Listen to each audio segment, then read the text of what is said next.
రాజుల మొదటి గ్రంథము 6వ అధ్యాయము 6వ వచనాన్ని చదువుతున్నాను. క్రింది అంతస్తు గది 5 మూరల వెడల్పు, మధ్య అంతస్తు గది 6 మూరల వెడల్పు, 3వ అంతస్తు గది 7 మూరల వెడల్పు. ఏమనగా దూలములు మందిరపు గోడ లోపల ఆనకుండా మందిరపు గోడ చుట్టూ బయటి తట్టున చిమ్మురాళ్ళు ఉంచవలెను. సమీపింపరాని తేజస్సులో ఆయన మాత్రమే వసించుచు అమరత్వము కలవారయున్న దివ్య లక్షణములు కలిగినటువంటి దేవాది దేవునికి మహిమయు ఘనతయు కీర్తియు ప్రభావములు యుగ యుగములు ఆయనకే కలుగును గాక. ఆమేన్. మన ప్రభువు అయినటువంటి యేసుక్రీస్తు వారి పరిశుద్ధ నామములో మీ ఎల్లరకు కృపా సమాధానములు, మీ ఆత్మలకు రక్షణ, ఆత్మలకు బలము, మనస్సులకు నెమ్మది, శరీరములకు స్వస్థత చేయు ప్రార్థనలు జవాబునిచ్చి ప్రభు యొక్క 2వ రాకకు సిద్ధపరచి మేఘమెక్కించును గాక. ఆమేన్. కొన్ని చోట్ల వర్షం వస్తే ప్రార్థనకి వెళ్ళరు, ఎండ వస్తే ప్రార్థనకి వెళ్ళరు, మంచు కురిస్తే ప్రార్థనకి వెళ్ళరు. అన్నీ బాగుంటే, వాతావరణం అనుకూలంగా ఉంటే అప్పుడు చర్చికి వెళ్తారు. కానీ దేవుడైతే వర్షం వచ్చినా, ఎండ వచ్చినా, మంచు కురుస్తున్నా, వరదలు వస్తున్నా, అది పగలైనా రాత్రైనా అర్ధరాత్రైనా ఎప్పుడు మనల్ని ఆయన హస్తము కాపాడుచునే ఉంటుంది. అది మనిషికి దేవునికి తేడాదే. మనిషి అయితే కొన్ని వీలుగా ఉండాలి, దేవుడైతే ఎటువంటి సమయమైనా. కానీ బైబిల్లో వ్రాయబడిన మాట, నిన్ను కాపాడువాడు కునుకడు నిద్రపోడు అనగా దేవుడట కునుకడు నిద్రపోడు. ఆయన పనెప్పుడు ఆయన ప్రజలని, ఆయన కలుగు చేసిన మనుషులను కాపాడేటువంటి పని. ప్రభునందు ప్రియులారా, దైవజనుడు పాడారు, దేవరాజ్య విషయములు దీనమతిని. దేవరాజ్య విషయాలు దీనమతి అంటే దీన మనస్సుతో వరుసగా నేర్చుకొనువారు వాటి వశము. ఎలా నేర్చుకోవాలి? వరుసగా నేర్చుకోవాలి. అప్పుడు ఏమవుతుంది? దానముల్ వారి వశమవును కానగల్గు. దేవుడిచ్చే దానాలట వారి వశమైపోతాయి. దేవుడిచ్చే ఆశీర్వాదాలు వారి వశమవుతాయి. దేవుడు ఇవ్వబోయే పరలోకం వారి వశమవుతుంది. దేవుడిచ్చే పరిశుద్ధాత్మ వారి వశమవుతుంది. దానములు వారి వశమవును గానగలుగు. సుఖము భువి మీద శ్రమలందు శుభము శుభము. అలాంటి వ్యక్తులకట ఈ భూమి మీద శుభము, సుఖము లభిస్తుందట, క్షేమం. గమనించే మాట ఏమిటంటే దేవుని సన్నిధిలో చక్కటి స్థిమితము. బైబిల్లో దావీదు గారు చెప్పిన మాట ఏమిటంటే నీ సన్నిధిని సంపూర్ణ సంతోషము కలదు అనగా దేవుని సన్నిధిలో సంపూర్ణ సంతోషం. దైవజనుడు వ్రాసినటువంటి కీర్తనలో, యేసు నీ తలపే నాకు ఎంతో హాయి. యేసు నిన్ను తలంచగానే హృదయమానందముతో నిండు. నీ సముఖమున ముఖము చూచుచు నివాసము చేసినప్పుడు ఎట్లుండును. ఆ చరణములో యేసు మా సంతోషము నీవే. మా సంతోషం ఎవరంటే మీరే. అందుకనే యేసు ప్రభువారిని నిజంగా నమ్మిన వాళ్ళు ఎప్పుడు సంతోషంగా ఉంటారు. శ్రమన్నా సంతోషంగా ఉంటారు. ఇంట్లో కష్టాలున్నా బాధలున్నా వాడు సంతోషానికి ధైర్యానికి కారణం ఏంటంటే ఇవి నన్ను ఏమీ చెయ్యలేవు, దేవుడు నాకున్నారు. బోలో యేసు మహారాజుకు. మనం పట్టు పాట పాడతాము కదా, ఎవరు కావాలనే కీర్తనలో, నన్ను అందరూ అన్ని విడిచినా ఎన్నడు విడువనట్టి యేసే కావాలి. ఎవరు పోయినా ఏమి పోయినా యేసునకు యేసయ్యుండు, ఏమి కావలే. భక్తుడు పాడుకున్న పాటలు, నీవు తోడయ్యున్న జాలు నిత్యము నాకది మేలు అన్నారు. దేవా మీరుంటే చాలు, నిత్యము నాకది మేలు. కొంతమంది బంధువులు ఉన్నారు అనుకుంటారు, స్నేహితులు ఉన్నారు, ఇరుగు పొరుగు వారు ఉంటారు, కనుక తల్లిదండ్రులు ఉన్నారు, నాకేమి.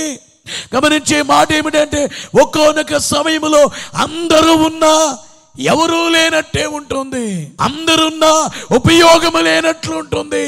దైవజనుడు రాసినటువంటి కీర్తనలో కారు మేఘము పట్టగా నా మనస్సులో కట్టిక చీకటి పుట్టగా ఘోరాపదలు చేరి దారి అని భ్రమపడక. ఘోరాపదలు చేరాయి, ఏం చెయ్యాలి అనే కాలములో నాకు యేసు అనే మార్గము కనిపించింది. బోలో యేసు మహారాజుకు. అందుకే చాలా మంది సూసైడ్ చేసుకునే స్థితిలో ప్రార్థనకు వచ్చి నేను సూసైడ్ చేసుకోను, నాకెవరూ లేరనుకున్నాను, ఎందుకు చనిపోవాలి, ఎవరి కొరకు చనిపోవాలి, దేవుడు ఉండగా నాకేమి భయము, నాకేమి కొదువా. మనం పాడుకునే కీర్తనలో నాకేమి కొదువా నాదుడుండ, శ్రీకరుండగు దేవుడే నా శ్రేష్ఠ పాలకుడు, నా ఏకరక్షకుడు.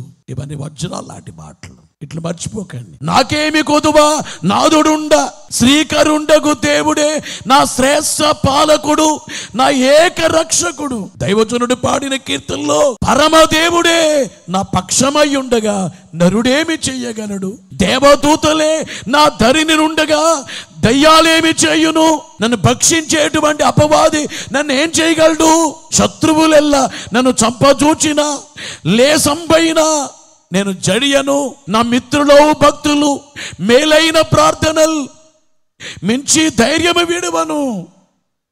శత్రువు చంపడానికి ప్రయత్నించినా కానీ భయపడిన, ఎందుకంటే యేసు నామములో చేసే ప్రార్థనను బట్టి దేవుడిచ్చేటువంటి కాపుదల ద్వారా ఏది ఏమీ చేయలేదు. బోలో యేసు మహారాజుకు. మనం పాడుకునే కీర్తనలో నాకింత ప్రోత్సాహనందములు కలుగుట కేకర్త ఘనమైన హేతువయ్యుండు. నాకింత ప్రోత్సాహనందాలు ఎవరిని బట్టి అంటే సిలువ పడ్డ యేసుక్రీస్తే. మరణంబులో నాకు చిరజీవమెవ్వరు, మరణంబునకై మరణమెవ్వరు, విరివిలేని మహిమ సేనల ధరిని నుండగా నన్ను చెంతను స్థిరముగా శాపించునెవరు, సిలువబడ్డ యేసుక్రీస్తే. ఎవరు నా శత్రువు ఎదిరించి గెలిచిరి, ఎవరు నా శోకంబు ఎగురగొట్టిరి, ఎవరు నా హృదయంబు మూర్ఛను నీడ్చి సేద తీర్చి మనస్సు చివుకుమను గాయంబు మానిపిరి, సిలువబడ్డ యేసుక్రీస్తే. ఎవరు భయపడతారు? వాక్యం ఎవరైతే సరిగా వినరో భయక్రాంతులైపోతారు, వారికి అంతా భయమే. మీకు మాట తెలుసా, ఈ లోకములో అన్ని రోగాల కంటే పెద్దదేంటో తెలుసా? భయం. భయాన్ని బట్టి జబ్బు లేకపోయినా భయముతో చనిపోతాడు. అందుకే డాక్టర్లు నువ్వు ధైర్యంగా ఉండి ఏం కావు అని ధైర్యం నూరిపోస్తారు. కారణం ఏంటి? భయముతో చనిపోతావు, భయముతో షుగర్ పెరిగిపోద్ది, భయముతో బీపీ పెరిగిపోద్ది. కనుక ఈవేళ భయముతో అనేకమైన ప్రమాదాలు మానవులమైన మనము తెచ్చుకోండి. ధైర్యముగా యేసు వారి వైపు చూచుచు బైబిల్లో వ్రాయబడినట్లు హెబ్రీ పత్రికలు 12వ అధ్యాయంలో 3వ వచనములో యేసు వైపు చూచుచు అంటే యేసునే చూస్తూ, ఆయన చూస్తూ. ఎందుకంటే అన్ని సంపదలు ఆయనలో ఉన్నాయి, కాపుదలిచ్చేది ఆయనే.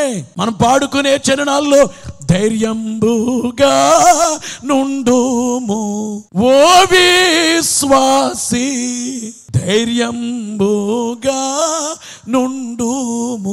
ధైర్యముగా ఉండు ఓ విశ్వాసి, ధైర్యముగా ఉండు. అంటే నీ జీవితంలో నేను దేవుని దగ్గరికి వచ్చేసా, ఎవరి పాదాల వద్దకు రావాలో ఆయన దగ్గరికి వచ్చేసా, నన్ను బాగు చేసే ఆయన దగ్గర నేను వచ్చేసా. ఇప్పుడు చెప్పండి, దేవుడే మనకుంటే, మా నాన్నగారు మా అమ్మగారు, నువ్వు దేవుని చూడు, దేవుని చూడు, దేవుని చూడు, సిలువ వేయబడిన ప్రభుని చూడు. మనకేమీ లేదు, చిన్న సేవ, 5 మంది 10 మంది సంఘం, ఒక్కో రోజు ఇంట్లో ఏముండదు. మనం వచ్చింది సేవలోకి, ఆకలితోనైనా చనిపోదాం కానీ దేవుని చూడాలి.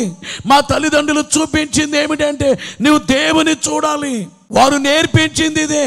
యేసు వైపు చూడగా ఎంత ఆయన కృప చూపి నడిపించుకుంటూ వెళుతున్నారు. రాజుల మొదటి గ్రంథం 6వ అధ్యాయం 6వ వచనములో చూస్తే క్రింది అంతస్తు గది 5 మూరల వెడల్పు, మధ్య అంతస్తు గది 6 మూరల వెడల్పు, 3వ అంతస్తు గది 7 మూరల వెడల్పు. అందరూ జాగ్రత్తగా వినాలి.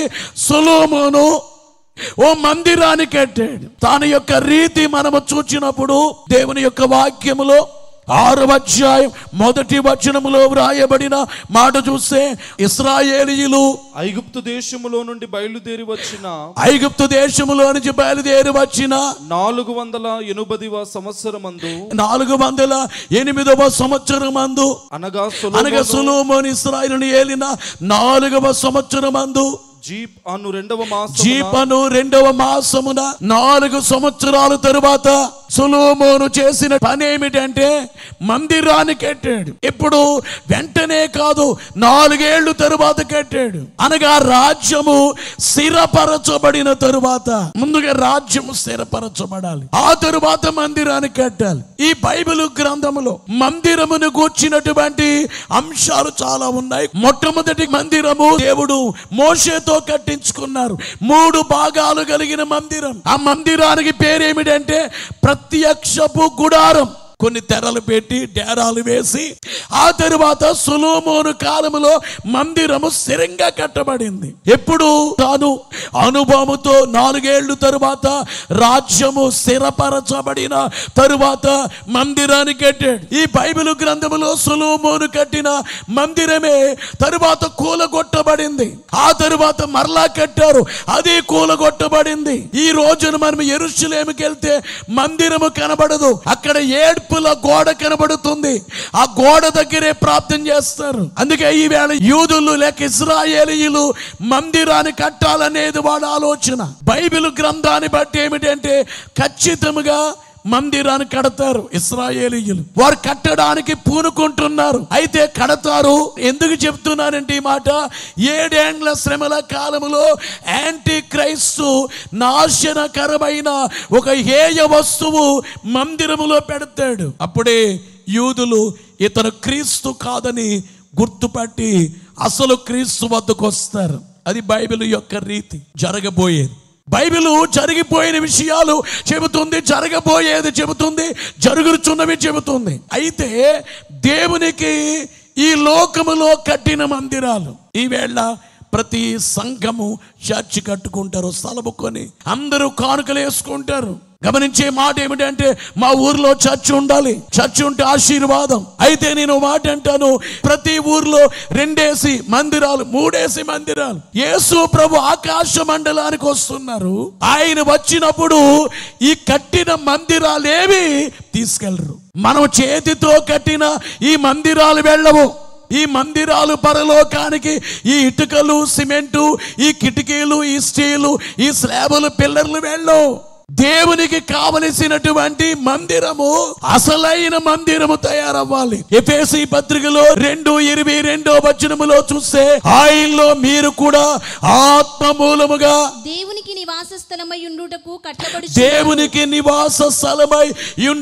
కట్టబడుచున్నారు. మనమట దేవునికి నివాస స్థలమై ఉండడానికి మనము కట్టబడుచున్నామట.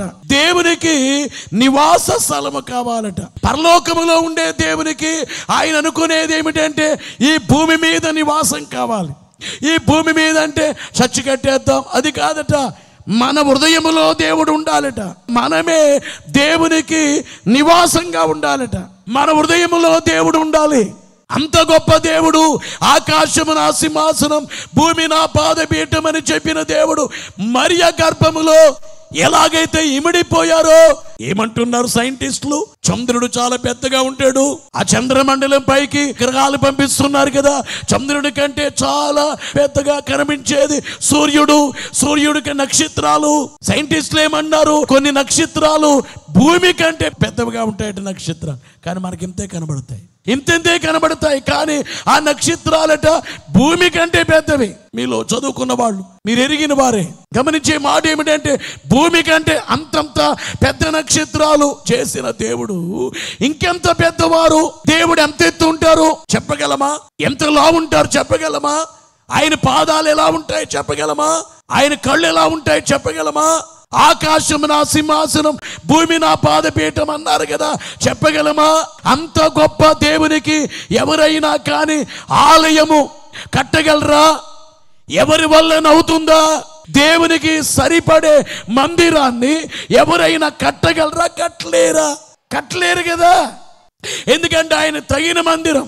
ఓ పాస్టర్ గారు అన్నారు, అయ్యా ఏమనుకోకండి, బైబిల్ మిషన్లో కుర్చీ వేస్తారు కదా, ఆ కుర్చీ దేవునికి సరిపోద్దా అన్నాడు ఆయన. నేను అన్నాను, చాలా మంచి క్వశ్చన్, చాలా బాగా అడిగారు మీరు. కుర్చీ సరిపోదు, మరి సరిపోనప్పుడు ఎందుకు వేయాలి అన్నాడు. నేను అన్నాను, మీరు చర్చి కట్టారా అన్నాను. 3 చర్చిలు కట్టాను.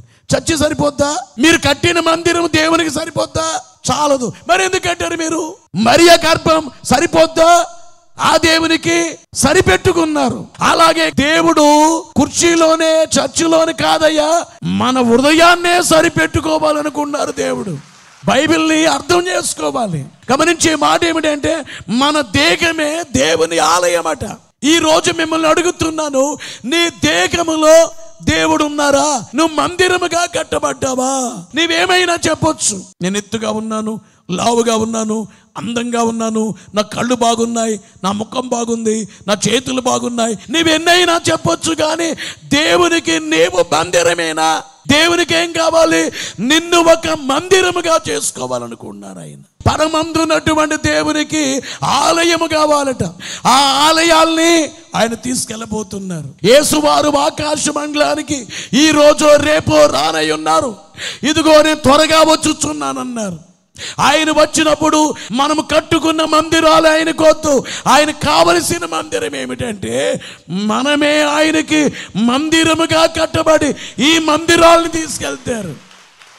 బోలో యేసు మహారాజుకు. అందరూ మాట చెప్పాలి నాకు. ప్రభుడు రాకడొచ్చినప్పుడు మన ఆత్మ పెడతదా, శరీరముతో వెళ్ళిపోతామా?